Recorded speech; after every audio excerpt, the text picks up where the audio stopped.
Hello बच्चों, एक बार फिर से स्वागत है आपका अपने चैनल नवोदय एकेडमी पे। हम हैं नवोदयन कलम से क्रांति। आज के वीडियो में हम आपसे कक्षा 9वीं के पहले अध्याय संख्या पद्धति के क्वेश्चन नंबर 4 के साथ हाजिर हैं।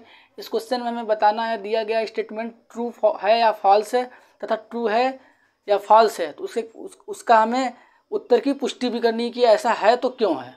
आइए बढ़ते हैं पहले प्रश्न की तरफ। पहले प्रश्न में हमसे पूछा कि प्रत्येक प्राकृतिक संख्या एक पूर्ण संख्या है। प्रत्येक प्राकृतिक संख्या एक पूर्ण संख्या है। तो प्राकृतिक संख्या क्या होती है? गिनती की संख्याओं को प्राकृतिक संख्या कहते हैं।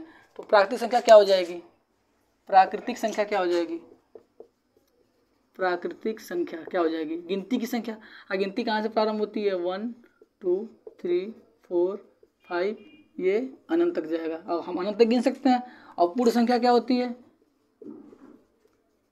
पूर्ण संख्या क्या होती है?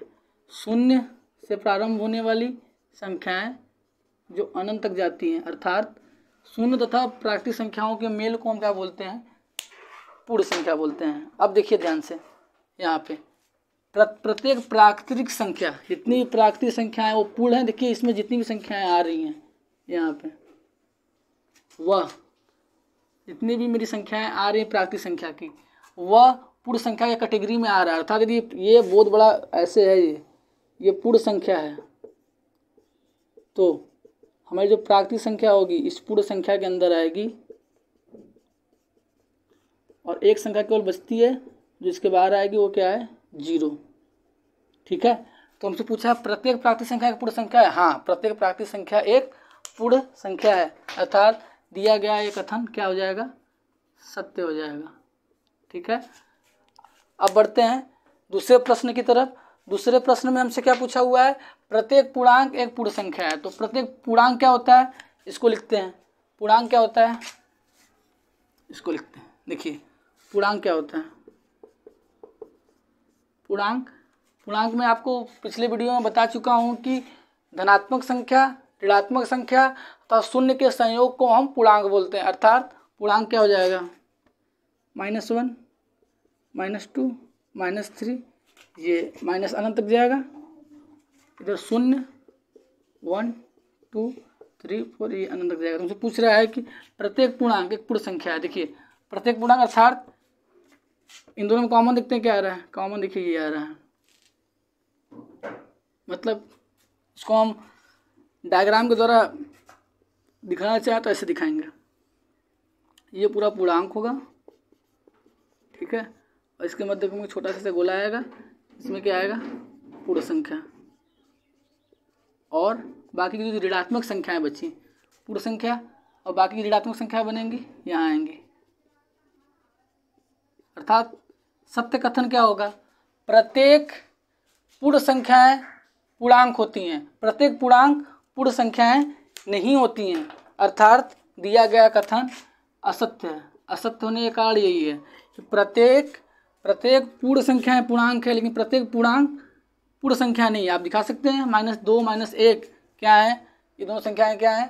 पूर्णांक तो हैं बट पूर्ण संख्या नहीं, इसलिए मेरा कथन असत्य हो गया। इसमें भी आप दिखा सकते हैं, ये डायग्राम बनाने के बाद आप बोल सकते हैं 0 एक पूर्ण संख्या है, जबकि 0 एक प्राकृतिक संख्या नहीं है। और जबकि हमें बताना है कि प्रत्येक प्राकृतिक संख्या पूर्ण संख्या होती हैं, तो इसकी सभी संख्याएं इस कैटेगरी में आ रही हैं, इसलिए कथन मेरा सत्य हो गया। बढ़ते हैं तीसरे कथन की तरफ। तीसरे कथन में प्रूव करना है कि प्रत्येक परिमेय संख्या एक पूर्ण संख्या है। तो परिमेय संख्या क्या होती है, इसको मैं डिस्कस कर चुका हूँ आपके साथ। वह संख्याएं जिन्हें P/Q के रूप में लिखा जा सके, जहाँ पर Q 0 के बराबर न हो तथा P और Q दोनों ही इंटीजर के सेट से आए, अर्थात दोनों ही पूर्णांक के सेट से आए, वो संख्या क्या कहलाती हैं? परिमेय संख्या कहलाती है। आपसे पूछा है प्रत्येक परिमेय संख्या एक पूर्ण संख्या होती है। तो परिमेय संख्या पूर्ण संख्या होती है, तो मेरी पूर्ण संख्याएं क्या है? 0 1 2 3 4 अनंत तक। अब देखिए परिमेय संख्या क्या हो जाएंगी? P/Q का रूप का होना चाहिए। अब देखिए 2/3 क्या है? एक परिमेय संख्या है कि नहीं है? है, क्योंकि P/Q के रूप का है। Q 0 के बराबर नहीं है, P और Q दोनों ही पूर्णांक हैं। बट क्या ये दी हुई संख्या 2/3 हमारा पूर्ण संख्या है? नहीं है। अर्थात इसको भी यदि हम सेट फॉर्म में लिखें, तो उसका वेन डायग्राम टाइप का बनाए कोई, तो ये मेरी क्या हो जाएगी? परिमेय संख्या हो जाएगी। और इस पूरी परिमेय संख्या के अंतर्गत एक छोटा सा सर्किल आएगा जो क्या होगा? पूर्ण संख्या का होगा। अर्थात सभी पूर्ण संख्याएं परिमेय संख्या तो हैं, लेकिन सभी परिमेय संख्याएं पूर्ण संख्या नहीं है। क्यों? जैसे आप एग्जाम्पल ले सकते हैं 2/3 एक परिमेय संख्या है, जबकि यह एक पूर्ण संख्या नहीं है। आप इसको राइट डाउन कर लीजिए, फिर हम कुछ और क्वेश्चन आपके सामने पेश करते हैं। आइए अब कुछ एग्जाम्पल जो हमारे एक्सरसाइज में दिए हुए हैं, एक्सरसाइज के एग्जाम्पल को डिस्कस कर लेते हैं, जिसमें हमें ये बताना है कि दिए हुए कथन सत्य हैं असत्य हैं। पहला कथन क्या है? प्रत्येक पूर्ण संख्या एक प्राकृतिक संख्या है। तो प्राकृतिक संख्या गिनती की संख्या होती है और पूर्ण संख्या क्या होती है? शून्य से प्रारंभ होकर अनंत तक जाने वाली संख्या होती है। तो अब देखिए, जितनी भी हमारी प्राकृतिक संख्या हैं वे पूर्ण संख्या तो हैं, लेकिन जितनी भी पूर्ण संख्या है वो प्राकृतिक संख्या नहीं है। शून्य एक पूर्ण संख्या है, परंतु यह एक प्राकृतिक संख्या नहीं है। यहाँ बोल रहा है प्रत्येक पूर्ण संख्या एक प्राकृतिक संख्या है, तो मेरा स्टेटमेंट क्या हो जाएगा? फॉल्स हो जाएगा। अर्थात एक दिया हुआ कथन असत्य है। आपसे दूसरे स्टेटमेंट क्या पूछा? प्रत्येक पूर्णांक एक परिमेय संख्या होता है। तो हमें पता है कि पूर्णांक क्या होता है? पूर्णांक क्या होता है? -1, -2, -3, ये अनंत तक जाएगा, माइनस अनंत तक। सिमिलरली इधर 0, 1, 2, 3, 4, ये अनंत तक जाएगा। अब देखिए, और मेरा परिमेय संख्या क्या होता है? P/Q का रूप हो और क्या हो? P और Q दोनों क्या हो? पूर्णांक हो और क्या हो? Q शून्य के बराबर नहीं हो। तो देखिए दिया हुआ है सभी पूर्णांक, हमें बताना है परिमेय संख्या है कि नहीं। सबके बटा में एक तो हो सकता है, ठीक है, सबके बटा में एक हो सकता है। देखिए P/Q का रूप का है, हाँ P/Q का रूप है। P और Q दोनों पूर्णांक है। P तो पूर्णांक है, Q 1 के बराबर, ये भी पूर्णांक है, और Q शून्य के बराबर नहीं होना चाहिए। देखिए यहाँ Q तो डिनोमिनेटर में 1 आ रहा है, शून्य के बराबर नहीं। अर्थात प्रत्येक पूर्णांक परिमेय संख्या है, अर्थात प्रत्येक पूर्णांक परिमेय संख्या है, परंतु प्रत्येक परिमेय संख्याएं पूर्णांक नहीं है। देखिए दोनों कथन एक दूसरे के उल्टे दिए हुए हैं, ठीक है, इसलिए ये मेरा कथन सत्य हो जाएगा, ट्रू है, क्योंकि प्रत्येक पूर्णांक परिमेय संख्या, प्रत्येक परिमेय संख्या एक पूर्णांक है, फॉल्स हो गया। 2/3 -8/-6, ये दोनों संख्याएं क्या है? परिमेय संख्या तो हैं, बट ये दोनों संख्याएं हमारी पूर्णांक नहीं है, ठीक है।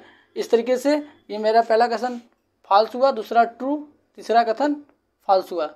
आज के वीडियो में हम इतना ही रखते हैं, मिलते हैं एक नए वीडियो में एक नए लेक्चर के साथ। तब तक आप अपने स्वास्थ्य का ध्यान रखिए तथा हमारे चैनल को लाइक, शेयर और सब्सक्राइब करना ना भूलें, तथा इसे अपने फ्रेंड सर्किल में फॉरवर्ड करिए ताकि हमारी पहुंच अधिक से अधिक लोगों तक हो सके। धन्यवाद।